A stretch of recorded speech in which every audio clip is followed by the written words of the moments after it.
चलिए फिर से स्टार्ट करते हैं। अब एग्जाम्पल के लिए हमें क्या करना पड़ेगा, डिजाइनिंग के एलिमेंट्स हैं कुछ, उनको चेक करने के लिए हमें कुछ यहाँ पे तब्दीलियां करनी पड़ेंगी ताकि हमें विजिबल हो सके कौन सी चीज क्या है। तो कुछ चीजों को मैं फिलहाल के लिए क्या कर रहा हूँ, टाइटल के अंदर और हेडिंग्स के अंदर कन्वर्ट कर रहा हूँ। तो टाइटल और हेडिंग बनाने के लिए मुझे कुछ कॉन्टेक्स्ट चाहिए। तो यहाँ पे मैं कर लेता हूँ सिलेक्ट। सिलेक्ट करने के बाद होम पे चलते हैं। होम पे जाने के बाद इसको साइज को मैंने बड़ा कर दिया, बोल्ड कर दिया, इटैलिक कर दिया। और यहाँ पे आने के बाद हम लाइन को ब्रेक करते हैं एंटर दबाने के बाद। ये हमारे पास मेजर, हमारे पास एक टाइटल आ चुका है जो कि किसी भी तरह का टाइटल हो सकता है। फिर इसके बाद मैं एक हेडिंग यहाँ पे बना लेता हूँ। डबल क्लिक किया मैंने, साइज को बड़ा किया, बोल्ड किया, ठीक है, इटैलिक कर दिया। तो ये मेरे पास एक हेडिंग है और एक टाइटल है। अब इनके अगर मैं कलर्स वगैरह चेंज करूँ, इसका कलर हम ऑरेंज कर देते हैं, इसका कलर हम कर देते हैं लो। ये हमारे पास ऑप्शंस, कुछ सेटिंग्स हमने अप्लाई कर दी। अब डिजाइन में मेरे पास क्या चीजें हैं कि मुझे आइडिया नहीं है कि कुछ मैं किस तरीके से अपने डॉक्यूमेंट को फॉर्मेट करूं। तो फॉर्मेट करने के लिए एक तो मैंने अपने लिहाज से क्या किया है, स्टाइलिंग अप्लाई कर दी है। कलर बेतुके से मैंने लगा दिए हैं, हेडिंग्स मैंने अपने हिसाब से साइजेस बड़े छोटे करके कर दिए हैं। तो मुझे कोई आइडिया नहीं है। तो अगर मैं चाहता हूं कि बने बनाए मुझे सेट्स मिल जाएं, तो उसके लिए मुझे क्या करना पड़ेगा, डिजाइन में आना पड़ेगा। सबसे पहले डिजाइन में मुझे नजर आता है थीम। थीम होता है कि आपके कलर स्कीम, आपके जो टेक्स्ट है उसका स्टाइल, उसकी फॉर्मेटिंग कैसी है। तो ये दो तीन चीजें इसके अंदर इंक्लूड होती हैं। तो यहाँ पे आ रहा है, अगर मैं क्लिक करूं तो यहाँ पे आपको डिफरेंट तरह की थीम्स मिलेंगी। जैसे मैं किसी एक थीम पे जाके होवर करता हूं तो कलर्स और फॉन्ट स्टाइल फॉर्मेटिंग जो है वो चेंज जाता है। गैलरी पे करता हूं तो देखो वो चेंज हो गया है। इंटीग्रल, तो आपको जो इनमें से बना बनाया अच्छा लगे आप सिंपल जो है उसको अप्लाई कर सकते हो। मुझे ये इंटीग्रल अच्छा लग रहा था तो मैंने इंटीग्रल पे क्या कर दिया, क्लिक किया और अप्लाई हो गया। अगर थीम आपको ये सूटेबल लग रहा है, थीम के बाद आप चाहते हो कि मैं नया डिजाइन इसके अंदर ऐड करूं, तो मैं टाइटल पे क्लिक करता हूं तो वो चीजें यहाँ पे ऐड होना स्टार्ट हो जाएंगी। ऑटोमेटिकली वो क्या करेगा, हेडिंग्स को, पैराग्राफ्स को, टाइटल्स को अपने हिसाब से तब्दील करता चला जाएगा। ठीक है। तो ये आपने इसको चेक कर लेना है कि मेरे डॉक्यूमेंट में क्या इस्तेमाल है। अदरवाइज हम क्या करते हैं, अपने हिसाब से ही चीजों को कस्टमाइज कर रहे होते हैं। ये उनके लिए जो बिल्कुल बच्चे हैं जिनको नहीं पता कि हमने कौन कौन सी चीज किस लेवल पे रखनी है। आपको थोड़ा बहुत नॉलेज होगा कि मुझे अपना टाइटल कितना बड़ा करना है, मुझे अपना पैराग्राफ कितना बड़ा दिखाना है। तो अगर आपने पैराग्राफ का रख दिया साइज जो है वो 8 पिक्सल का, तो 8 पिक्सल प्रिंटिंग के अंदर सूटेबल नहीं होता। तो आपने को मैंने बताया कि आपने 11-12 पिक्सल तक उसको सेट करना है ताकि प्रिंटिंग के अंदर वो ठीक से विजिबल हो सके। तो चीजें सीखने का मतलब ये होता है कि आप लोग अपने हिसाब से अपनी क्रिएटिविटी के मुताबिक उसके अंदर चीजें ऐड करें। अगर आपकी क्रिएटिविटी काम नहीं कर रही तो फिर आगे आप डिजाइन के अंदर बने बनाए टेम्पलेट्स को इस्तेमाल कर सकते हैं। अगला ऑप्शन यहाँ पे कलर्स का है। कलर के डिफरेंट तरह के पैलेट्स मुझे मिल रहे हैं। एक थीम मैंने सेलेक्ट की थी तो थीम के बाद मुझे यहाँ पे कलर्स मिलते हैं। तो पहला ऑफिस का ये वाला, अगर ग्रे स्केल का है, ब्लू, वार्म ब्लू, ग्रीन, तो ये अलग अलग पैलेट्स हैं। आपको जो भी कलर पैलेट चाहिए आपने क्लिक करना है, वो कलर पैलेट आपके पूरे के पूरे डॉक्यूमेंट के ऊपर अप्लाई हो जाएगी। इसके बाद आगे फॉन्ट्स नजर आ रहा है। तो आपके पास ये बने बनाए कुछ डॉक्यूमेंट से रिलेटेड फॉन्ट है।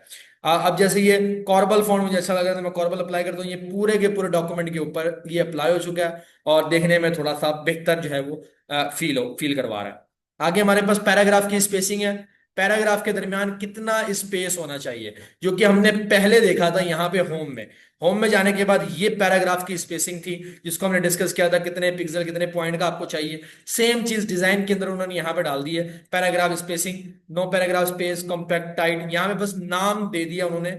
वहां पे नंबर्स थे, 1 पिक्सल का, 2 पिक्सल का। यहाँ पे उसका एक नाम है, कॉम्पैक्ट हो, टाइट हो, ओपन हो, रिलैक्स्ड हो, डबल हो, कितना चाहिए। और custom paragraph spacing, same to same वही ऑप्शंस हैं जो कि हमने होम के अंदर डिस्कस किए हैं। आगे इफेक्ट्स आ रहा है। इफेक्ट ये अप्लाई होता है शेप्स वगैरह के ऊपर। अगर आपके पास कोई शेप है, उस शेप के ऊपर आपने कोई 3D इफेक्ट्स वगैरह प्रोवाइड करने हैं तो शेप वगैरह ऐड करके आप उसके ऊपर अप्लाई कर सकते हो। और आप चाहते हो कि ये जो सेटिंग्स अभी आपने बना ली है ये डिफॉल्ट ओपन हो, कि जब भी आप कोई नया डॉक्यूमेंट बनाए उसका फॉन्ट यही वाला होना चाहिए, उसके कलर स्कीम यही वाला होना चाहिए, उसकी हेडिंग का स्टाइल यही हो। तो आप क्या कर सकते हो, सेट एज डिफॉल्ट पे क्लिक करोगे तो ये सेटिंग जो है हमेशा के लिए फिक्स हो जाएंगी जब तक आप चेंज नहीं करते। तो MS वर्ड अगर आप चाहते हो कि मेरी अपनी सेटिंग्स हो, अपने फॉन्ट के साइजेस हो, अपना फॉन्ट हो, अपने कलर्स हो, अपनी थीम हो, तो आप यहाँ पे आके बना के एट द एंड यहाँ पे आके आप क्या करोगे, सेट एज डिफॉल्ट पे क्लिक क्लिक करोगे तो एक नया लुक आपको हमेशा देखने को मिलेगा। जैसे अभी हम आके क्लिक करते हैं तो पहले आपको फॉन्ट का साइज 11 पिक्सल का नजर आता है, और आपको बाय डिफॉल्ट यहाँ पे जो फॉन्ट लगा हुआ नजर आता है वो कैलिबरी नजर आता है, ठीक है। और वो बिल्कुल स्ट्रेट होता है, वो कोई बोल्ड नहीं है, कोई इटैलिक नहीं है, कोई अंडरलाइन नहीं है। आप चाहते हो जब भी मैं ओपन करूं तो हमेशा मुझे कोई और फॉन्ट जो है वो नजर आए, कैनरा फॉन्ट नजर आए या एरियल फॉन्ट नजर आए, तो आप उसको अप्लाई करने के बाद यहाँ पे सेट एज डिफॉल्ट पे क्लिक कर सकते हो। तो आपकी अपनी रिक्वायरमेंट के मुताबिक ये होगा जैसे आपका टेस्ट है।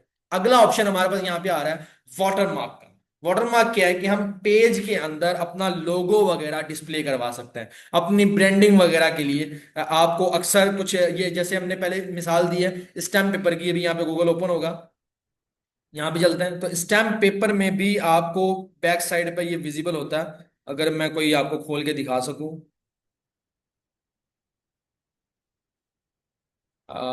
यहाँ पे हमें देखने को नहीं मिल रहा, या फिर लेटर पैड में यहाँ पे निकाल लेता हूँ।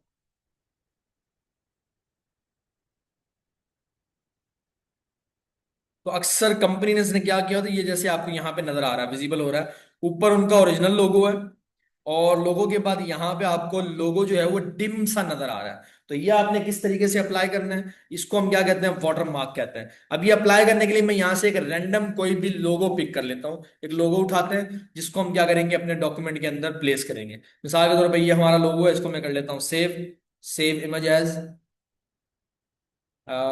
डेस्कटॉप रखते हैं।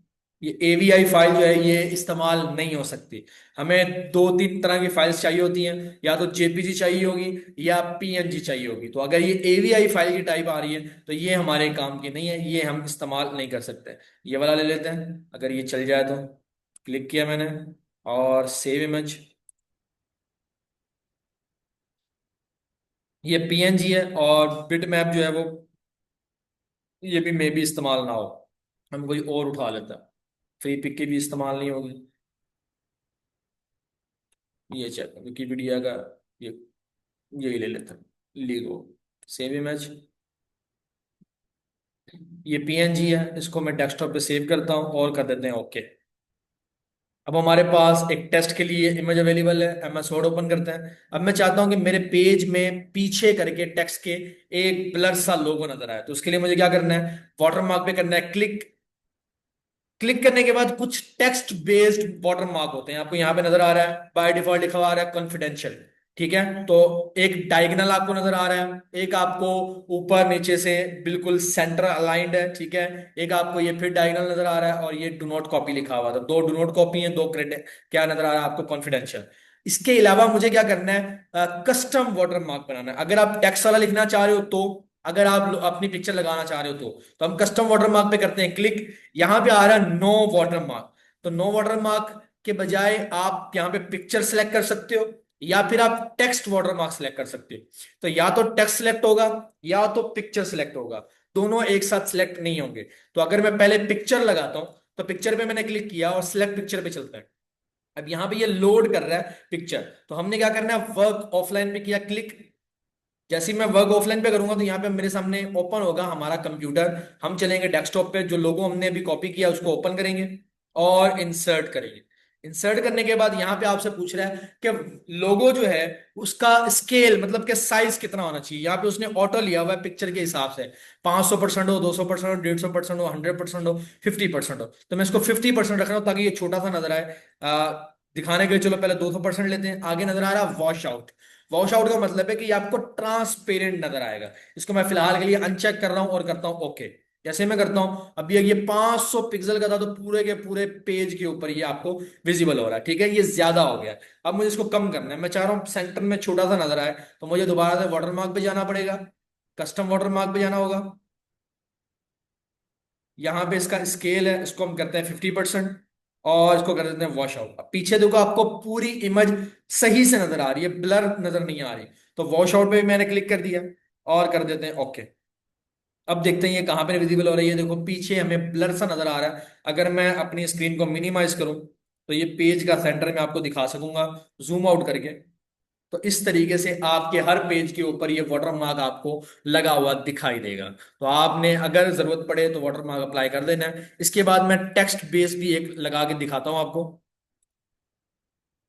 दोबारा चलते हैं, वाटरमार्क पे क्लिक किया मैंने, और यहाँ पे कस्टम वाटरमार्क, कस्टम वाटरमार्क के अंदर टेक्स्ट लिखना है। अब टेक्स्ट की लैंग्वेज आपने यहाँ से सिलेक्ट करनी है कौन सी है, टेक्स्ट क्या लिखना है वो यहाँ पे आप लिख दोगे। तो आप लिख सकती हैं यहाँ पे टू, या फिर कॉपी राइट, कुछ भी आप लिख दो,